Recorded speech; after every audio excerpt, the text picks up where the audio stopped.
Another special guest here.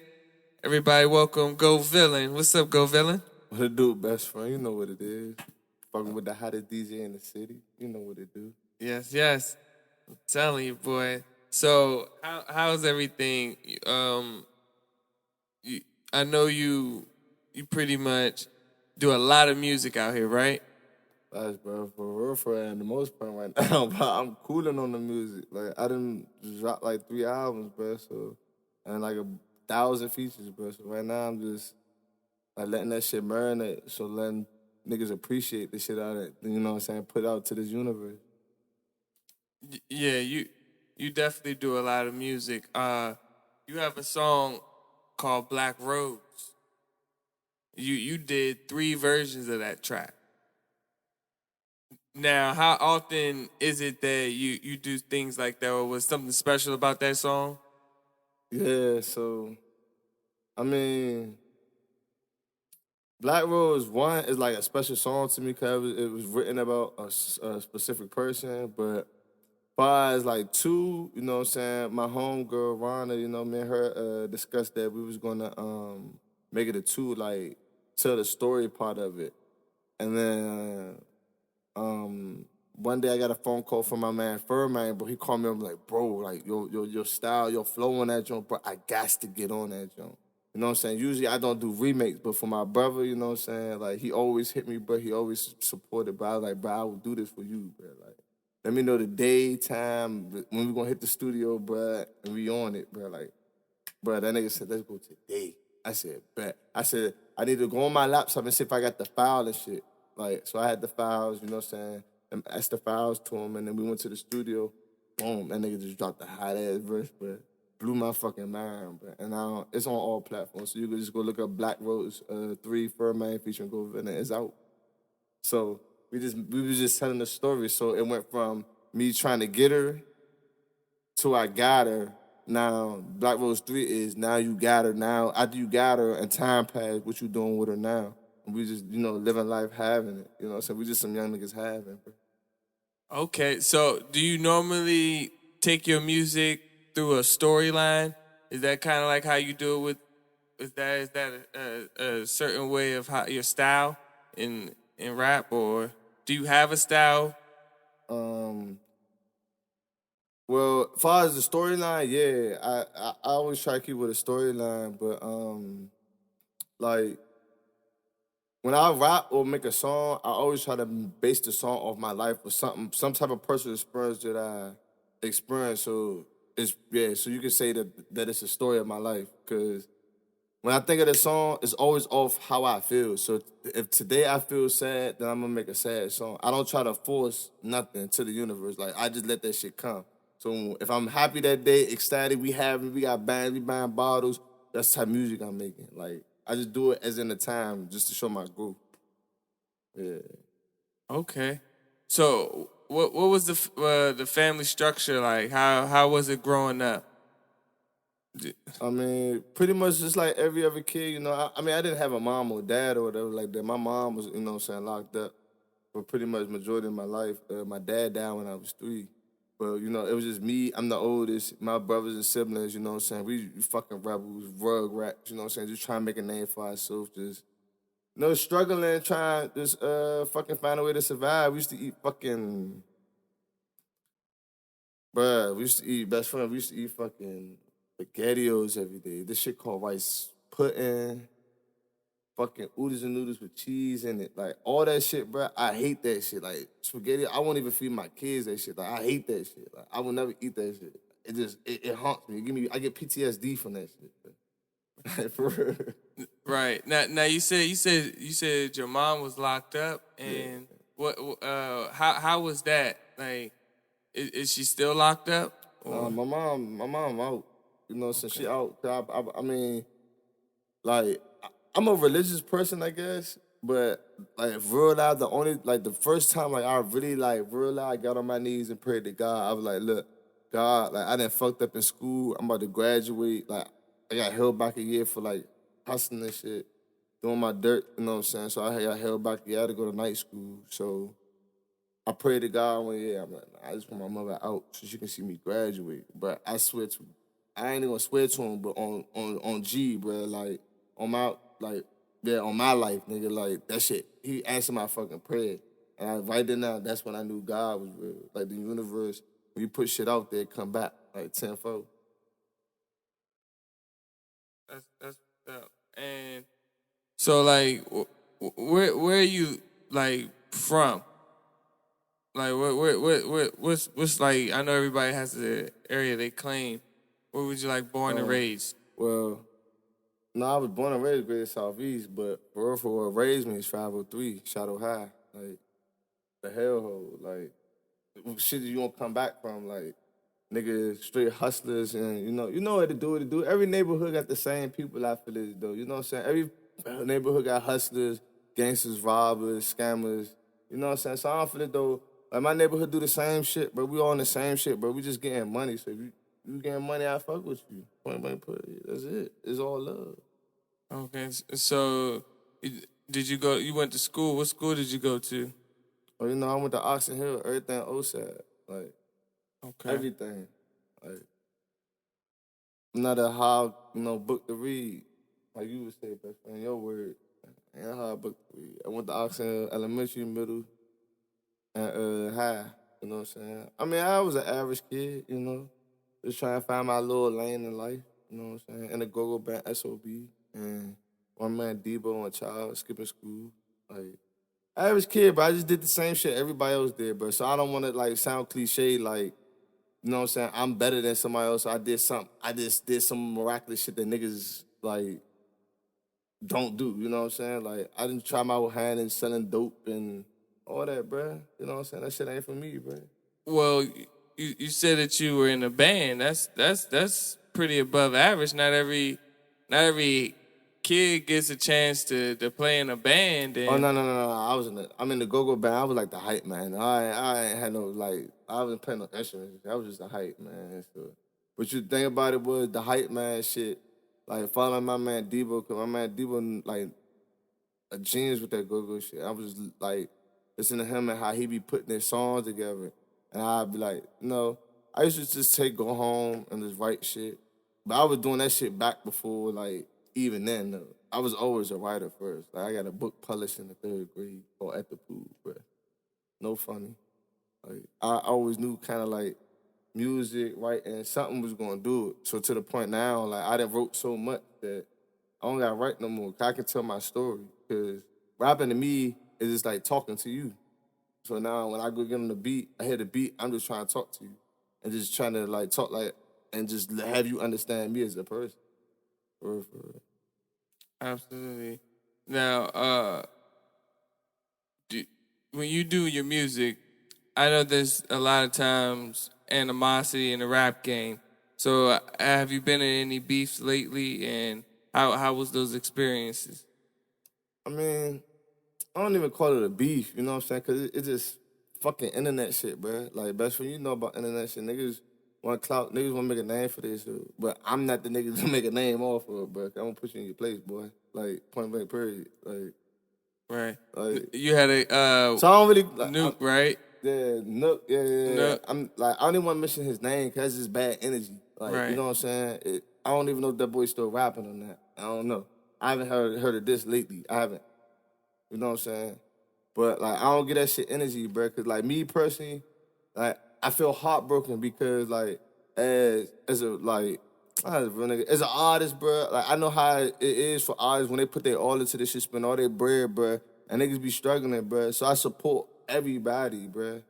So I support everybody, and I just told a dude he was beefing with and is putting it business on internet shit. I just thought that was a sucker move. I confronted him in the DM, like a man.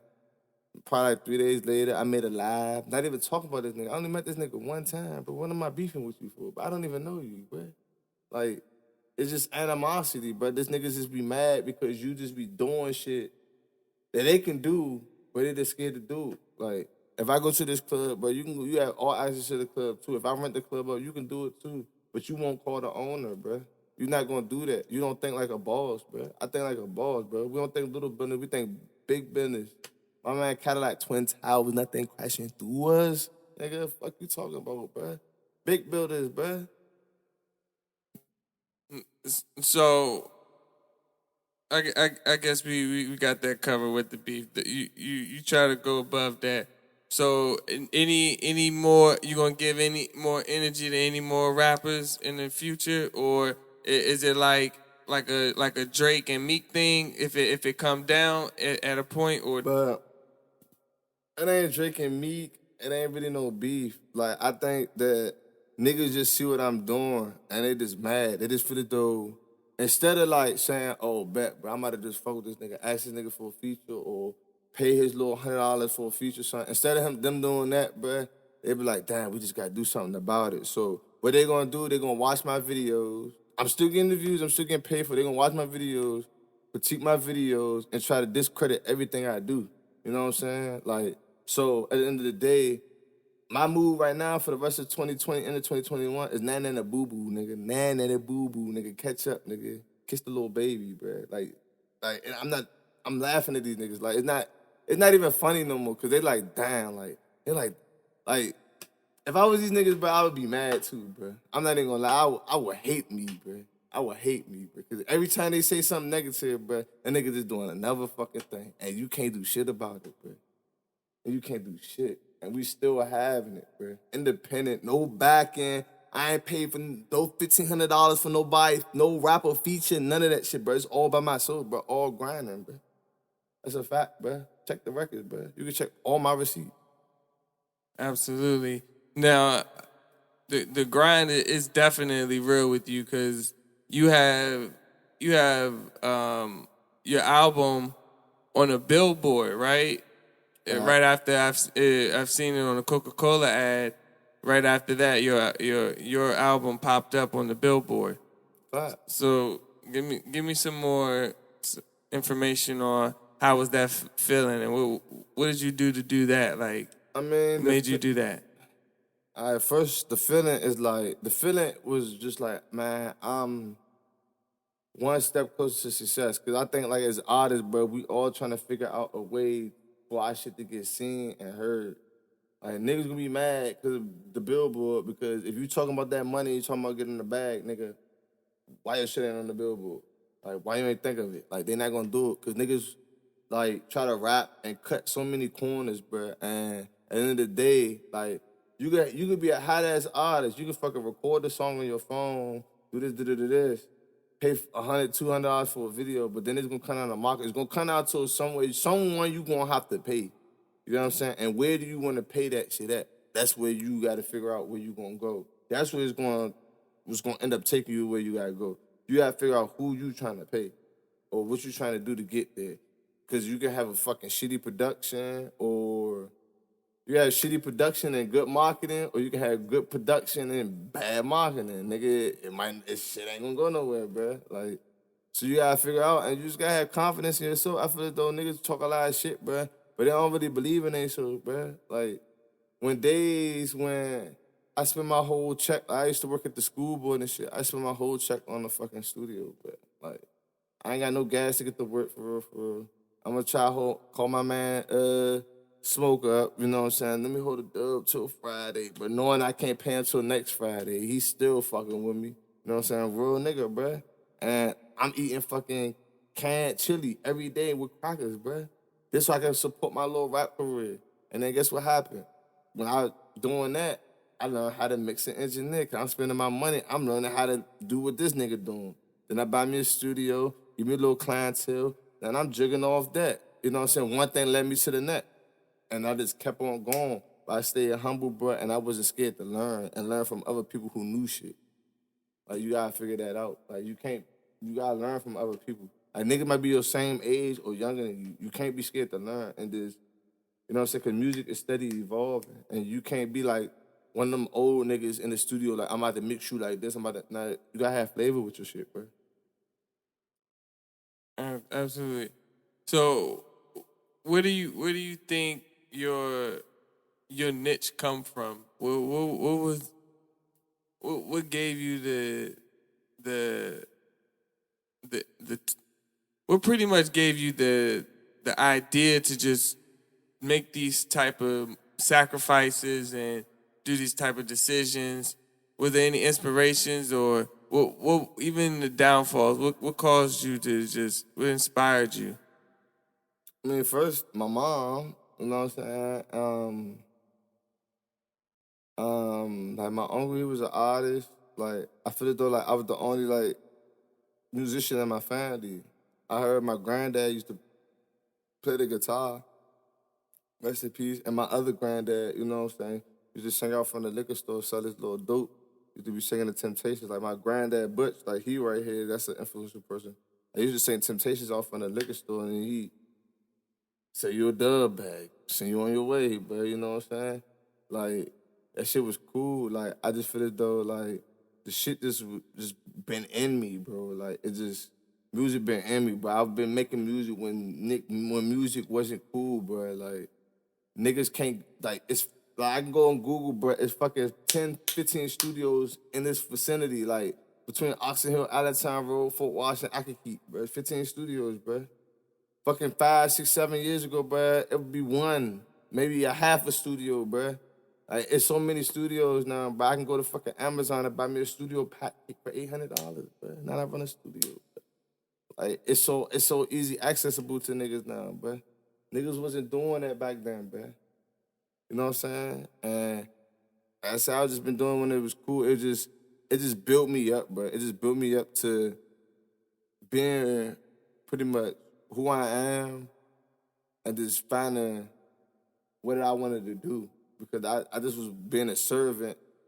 I've been a servant to the people. Once I got your ear, I can pretty much build on what I want to build on now. But I had to get the ear first. So I was just making good music. And when I first found that hit, bro, I knew what it was, but then I knew what a hit sounded like. Don't get me wrong, I had my ups and downs. Like, some shit, my trial periods and shit like that. But I never like stopped. I never stopped, and I was always working with people because somebody always fucking with me with the music. They're like, man, that nigga been doing the music, but they always fucking with my drive. It might be like, oh, damn, that nigga some shit, but they probably fucking with the drive, so they want to get on a song with me anyway.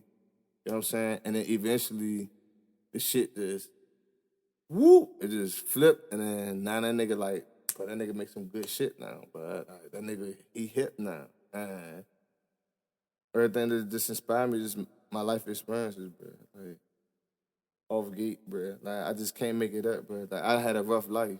Like everybody, I believe, had it. So I'm not gonna say my life was harder than yours, because that would be selfish of me. But I had a rough life, bro. Like I didn't even know what the fuck we was eating the next day, bro. Eating out the trash can and shit, bro. Like shit was sad, bro. Like sad as fuck, bro. But I just took the fucking light out of that shit, bro.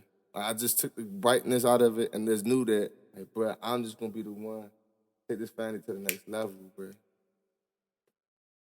And so every day I make a song, bro, I just think about that, bro. Every time. How I don't wanna, how I know that, how I live, bro. And shit I don't wanna do, bro.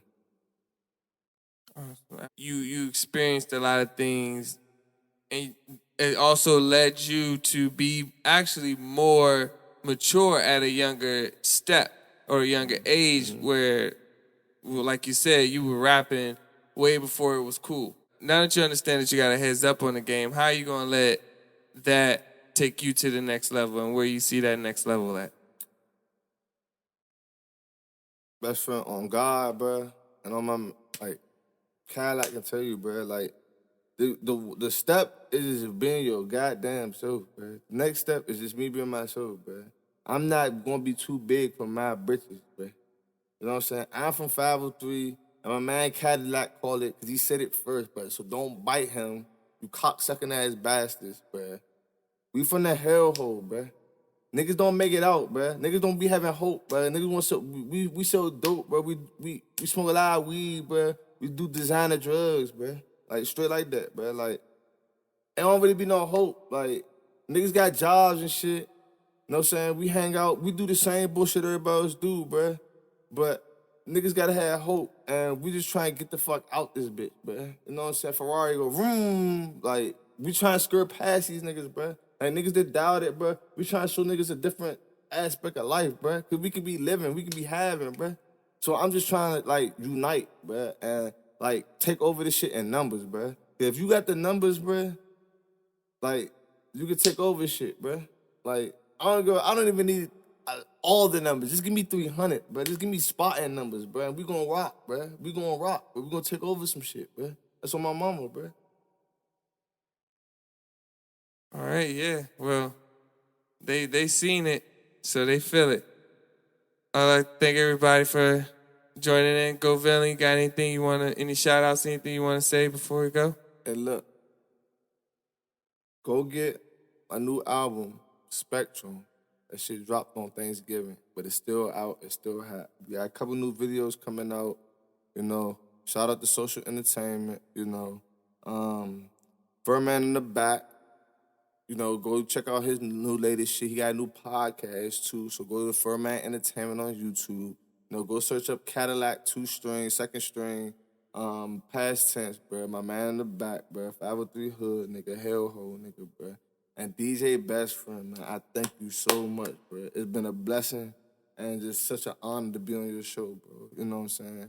Just inspiring, bro. Cause just the setup and everything, but the setup, the mic, the lights, everything. But it's big time, bro. Like you a big time ass nigga, bro, and you doing big things, bro. So I respect you for that and your grind, bro. But me, I'm Go Villain Django. I am that one nigga in 10,000. So y'all just be safe, live your life, bro. Be free, stay sucker free, bro, and get this bag. I'm out.